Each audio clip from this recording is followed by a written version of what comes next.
सभी राष्ट्रवादी बहनों भाइयों तथा नौजवान साथियों का सारांश के इस मंच पर स्वागत है, वंदन है, अभिनंदन है।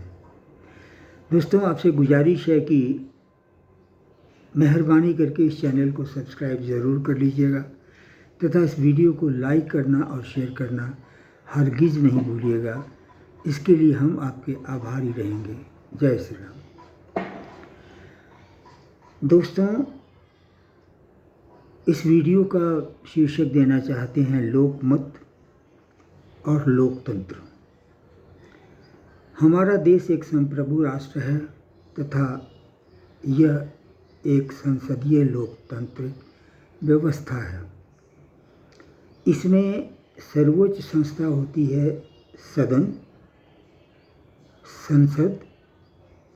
उसके बाद कई एजेंसियां होती हैं, संवैधानिक एजेंसियां होती हैं, लाइक ईडी या योजना आयोग होता है, फिर चुनाव आयोग होता है, सेवा आयोग होता है,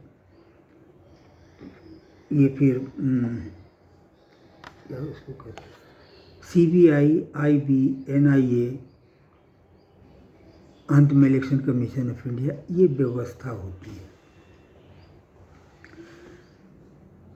सब कुछ कहने का अर्थ ये है दोस्तों कि हमें आपको हर किसी को ध्यान देना होगा कि एक राष्ट्रवादी नागरिक जो होगा वो कभी भी लोकतांत्रिक प्रक्रिया पर या तंत्र पर या व्यवस्था पर कहीं भी चोट नहीं करेगा, बल्कि वो पूरी व्यवस्था का सम्मान करेगा और जहाँ ज़रूरत होगी, जैसे ज़रूरत होगी, वो उसका सहयोग भी करेगा।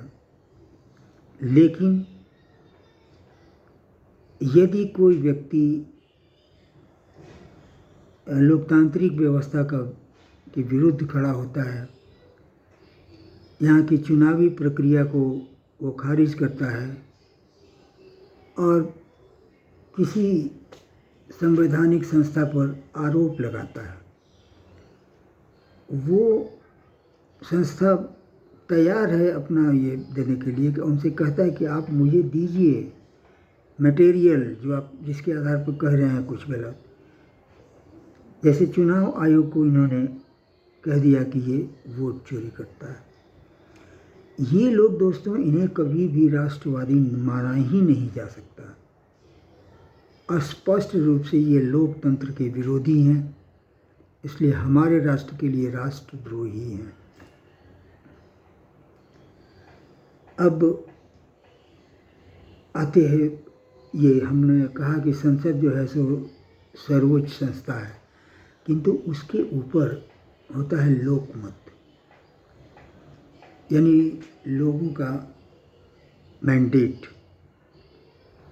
इसलिए दोस्तों, ये ज़रूरी है कि आप वोट कास्ट करने जाएं, इसके पहले आप पूरी तरह ये समझ लें कि आपके वोट का क्या मूल्य है, उसके अनुसार निर्णय कीजिए और उस पर वोट कास्ट कीजिए।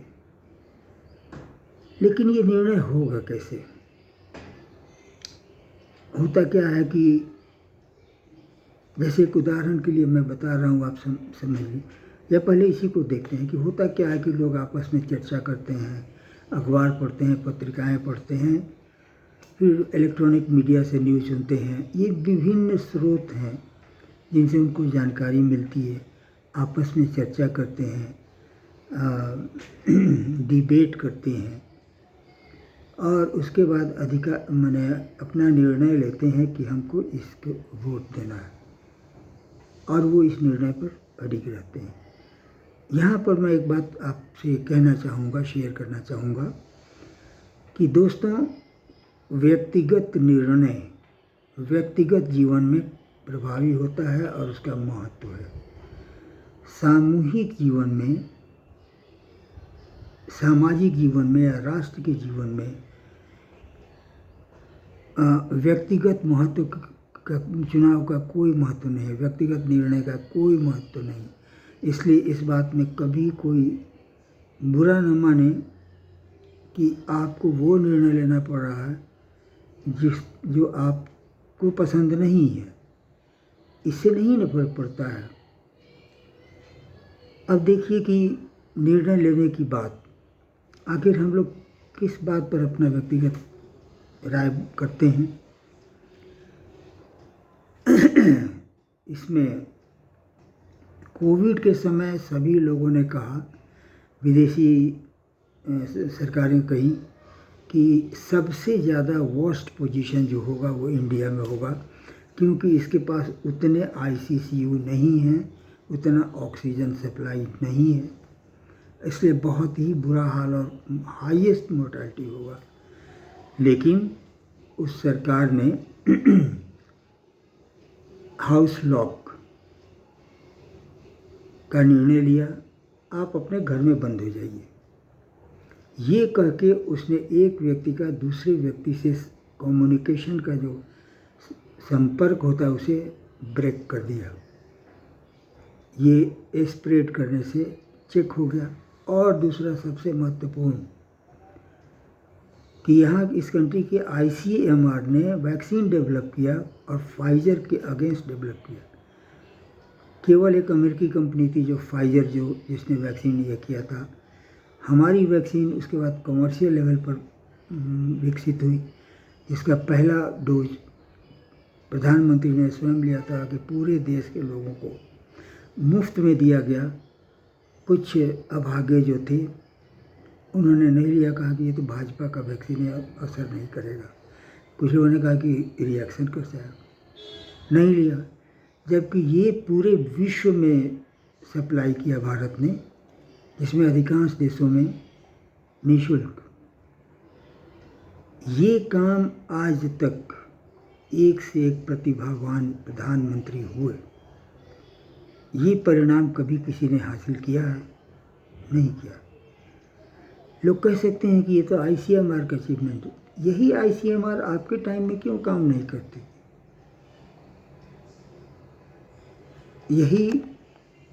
यही DRDO खटारा जगह बन गई थी आपके समय में, क्यों? इसरो का बहुत बुरा हाल था।